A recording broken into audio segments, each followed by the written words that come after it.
मैं उदय तिवारी एक बार फिर से लाया हूँ मध्यकालीन भारत का इतिहास, जिसमें आज हम बात करेंगे रजिया सुल्तान के बारे में।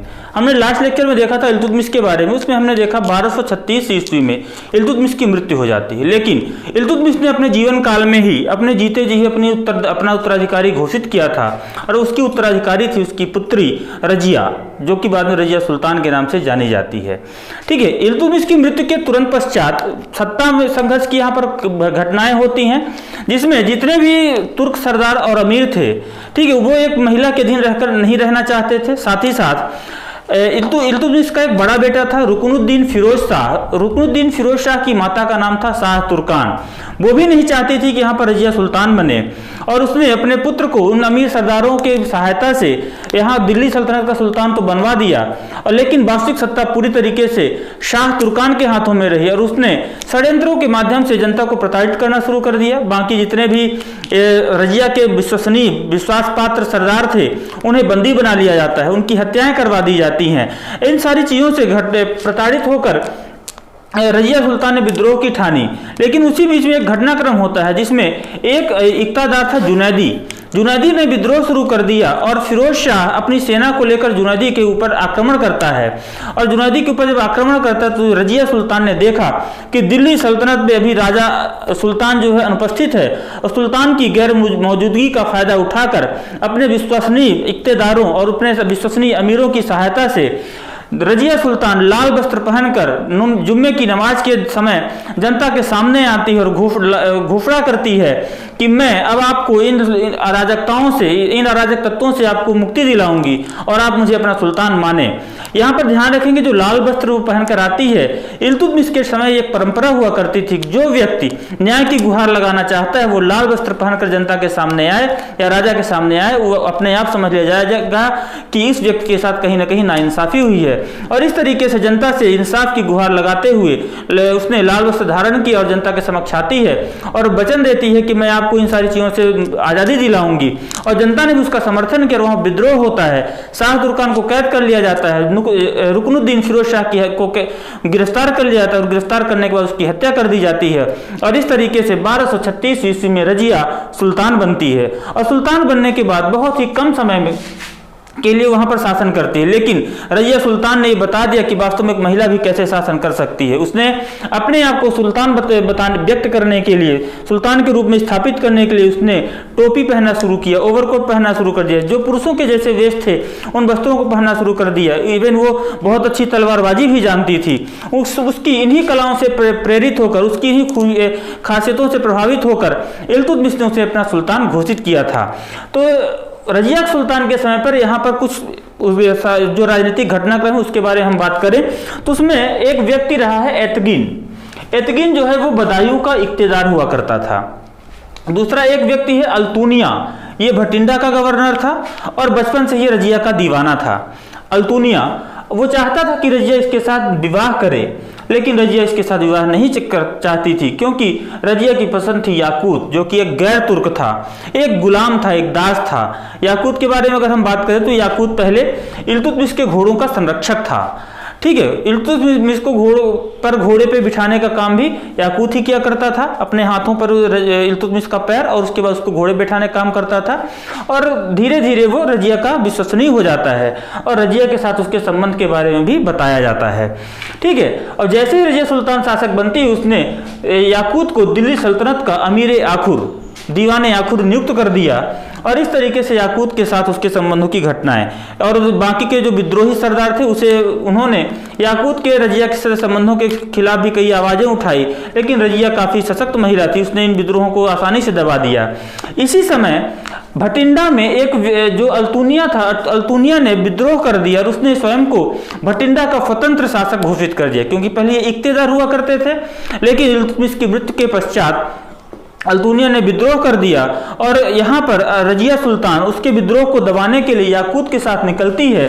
और वही जब ये लोग जाते हैं तो ही रास्ते में याकूत की हत्या कर दी जाती है और रजिया को गिरफ्तार कर लिया जाता है। गिरफ्तार करने के बाद अल्तुनिया ने एक शर्त रखी कि या तो दिल्ली सल्तनत का समर्पण कर दिया जाए, दिल्ली सल्तनत को छोड़ दिया जाए, या अल्तुनिया के साथ विवाह कर लिया जाए।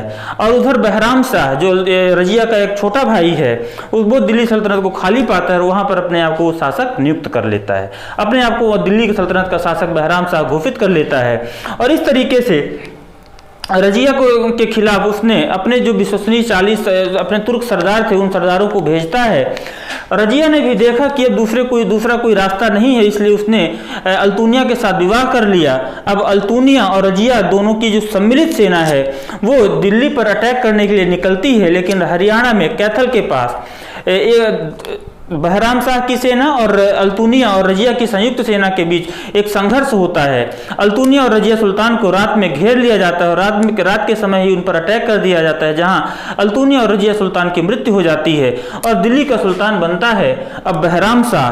तो बहराम शाह के शासक बनने के पश्चात क्या घटनाक्रम होती है इसको हम देखते हैं, लेकिन मैं पहले आपको बता दूं कि रजिया सुल्तान की जो मौत हुई है हरियाणा के कैथल नामक स्थान पर हुई है। यही रजिया सुल्तान का मकबरा भी बनाया गया है, ठीक है। और इल्तुतमिश का जो मकबरा है वो आपका दिल्ली में बनवाया गया है, ठीक। तो जैसे ही अब दिल्ली का सुल्तान बना है बहराम शाह, तो बहराम शाह ने अपने आप को मजबूत करने के लिए कुछ परिवर्तन किए। उन परिवर्तनों में उसने क्या किया है, इसका जो टाइम पीरियड है ध्यान रखेंगे 1240 से 1242 का है, यानी केवल 2 वर्ष के लिए शासक बनता है। उसने एक पोस्ट बनाई थी, एक पद बनाया था जिसे कहते हैं नायबे मुमालकत। नायबे मुमालकत ये एक महत्वपूर्ण पद था। हमने जब अभी बात की थी एतगीन कौन है, बदायूं का जो गवर्नर था, उसे ये नायबे मुमालकत के पद पर नियुक्त करता है, ठीक। बहराम शाह के शाह में एक नया पद बना नायबे मुमालकत। एग्जाम में क्वेश्चन बनता है कि पहला नायबे मुमालकत कौन था, तो आप ध्यान रखेंगे पहला नायबे मुमालकत कौन है दिल्ली सल्तनत में, वह है आपका एतगीन, ठीक है। और इसके अलावा यहाँ पर 1241 में, ये 1240 की घटना, जैसे ही शासक बना एतगीन ने उसकी सहायता करी थी बदायूं के गवर्नर ने, इसलिए उसे उसकी ईमानदारी का यहाँ पर फल मिला, नायबे मुमालकत बना दिया गया। और 1241 में अब पहली बार हम देखते हैं कि दिल्ली सल्तनत पर, ठीक है, मंगोलों का आक्रमण होता है। ध्यान रखेंगे दिल्ली सल्तनत पर पहली बार मंगोलों का आक्रमण कब हुआ है, 1241 में। लेकिन भारत पर कब हुआ है, तो ये है दूसरी बार। भारत पर पहली बार मंगोलों का आक्रमण कब हुआ, इल्तुतमिश के टाइम पर, जब हम देखते हैं चंगेज खान मंगवर्नी का पीछा करते हुए आता है उस समय पर, ठीक है। तो 1241 में सेकेंड मंगोल अटैक, मंगोलों का दूसरा आक्रमण, फर्स्ट ऑन दिल्ली सल्तनत, दिल्ली सल्तनत पर पहला। तो इस तरीके से यहाँ पर हम देखते हैं बहराम शाह यहाँ शासक बनता है, जो कि रुकनुद्दीन फिरोज शाह का लड़का है। और इसके बाद मसूद शाह, बहराम शाह के बाद मसूद शाह शासक बनता है, ठीक है, जिसे नसीरुद्दीन महमूद ने हत्या कर दी। और नसीरुद्दीन महमूद जो है वो शासक बनता है जब, तो 1246 से 1265 के बीच बनता है। लेकिन नसीरुद्दीन महमूद शाह के साथ एक घटनाक्रम है कि उसके राज्य में, नसीरुद्दीन महमूद शाह के राज्य में एक वजीर था, उस वजीर का नाम है बलबन। वास्तविक शासक बलबन रहा है। ये आपका जो नसीरुद्दीन महमूद है, ये बहुत ही उदार व्यक्तित्व रहा है और ये कुरान की आयतें वगैरह लिखा करता था, पूजा पाठ इसका मन ज्यादा लगा रहता था। इस कारण से बलबन ने अपने आप को यहाँ पर मजबूत किया। और अब आगे जो कि 1246 से 1265 तक शासक था, हमने देखा कि बहुत ही उदार प्रवृत्ति का था, कुरान की प्रतिलिपियां तैयार किया करता था। इन सारी परिस्थितियों का फायदा उठाकर जो वजीर है गयासुद्दीन बलबन, जो कि पहले एक घोड़ों का व्यापार किया करता था, व्यापार करते हुए वो दिल्ली सल्तनत में इल्तुतमिश के राज्य में आता है। और जब इल्तुतमिश की मृत्यु के पश्चात उसने यहाँ पर मौके का फायदा उठाया और नसीरुद्दीन महमूद को अपना दामाद बना लेता है और वास्तविक सत्ता अपने हाथों में ले लेता है। और अगर हम बलबन की बात करें तो उसका वास्तविक नाम जो है बहाउद्दीन था। ये अपने आप को अफरासियाब राजवंश का मानता था, एक बहुत ईरान का बहुत ही प्रसिद्ध राजवंश है। अफरासियाब राजवंश का मानता था, वो मानता था कि मैं गुलाम नहीं हूँ, मैं गुलाम वंशियों का नहीं हूँ। और उसने इसको एस्टेब्लिश करने के लिए कुछ जो गुलाम वंश की जो चीज़ें थी उनमें परिवर्तन शुरू करता है। दिल्ली सल्तनत में कुछ परिवर्तन की शुरुआत करता है और उसके पहले सबसे पहले उसने अपने आप को मजबूत करना शुरू किया और मजबूत करने के लिए उसने इल्तुतमिश के द्वारा बनाया गया जो दल चालीसा यानी जिसे हम तुर्कान चहलगानी बोलते हैं उसे खत्म कर दिया गया। ये तुर्कान चहलगानी या दल चालीसा ऐसे 40 विश्वसनीय अमीरों या सरदारों का दल था जो कि इल्तुतमिश के लिए वफादार हुआ करते थे।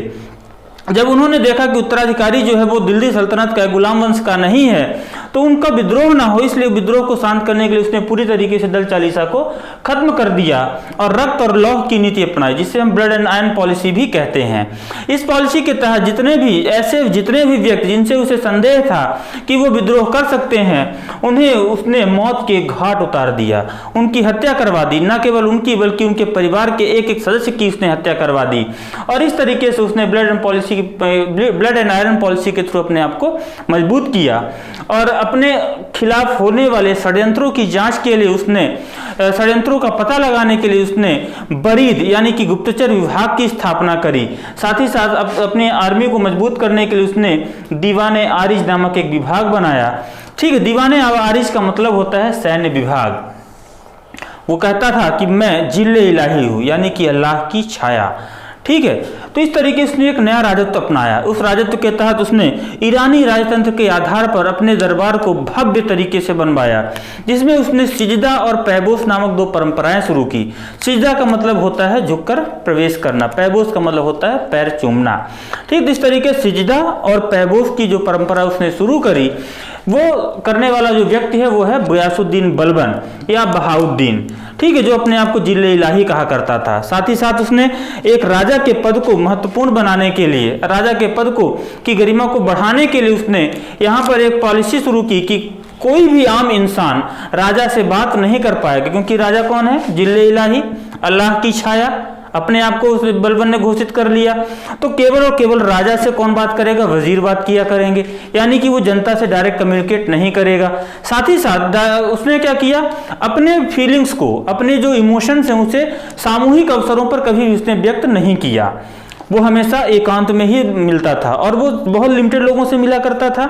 ठीक है, लोगों से बातचीत करने के लिए उसने नायबों की नियुक्ति कर दी कि नायब जो है जनता से बात करेंगे और जो बाद में उस जनता की बात वो राजा तक पहुंचाएंगे। इस तरीके से उसने एक नए राजत्व को अपनाया और ईरानी राजतंत्र के आधार पर एक नया त्यौहार बनाना शुरू किया, जिसे हम बोलते हैं नवरोज। नवरोज त्यौहार जो है इसे ये 21 मार्च के आसपास मनाया जाता है, जो कि यहाँ का फारसियों का न्यू ईयर बोल सकते हैं आप। नव वर्ष के रूप में ये मनाया जाता था और इसी के टाइम पीरियड में एक और महत्वपूर्ण घटना होती है। जो वो घटना है वो हम देखते हैं कि अभी मंगोलों का दूसरा अटैक भारत पर और दिल्ली सल्तनत पहला अटैक हो चुका है। अब मंगोलों का एक बार फिर से यहाँ अटैक होता है और third attack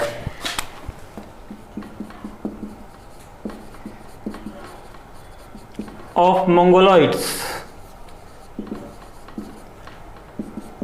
second on Delhi सल्तनत।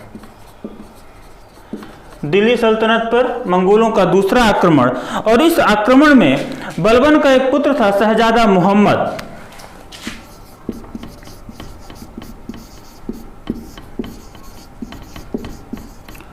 शहजादा मोहम्मद मंगोलों के इस आक्रमण में मारा जाता है और यहाँ पर उसके बाद पुत्र वियोग से बलबन की मृत्यु हो जाती है। तो यहाँ पर ध्यान रखेंगे कि एग्जाम में कुछ प्रश्न पूछा जाता है कि दिल्ली सल्तनत का बादशाह जो पुत्र वियोग से मारा जाता है तो कौन है?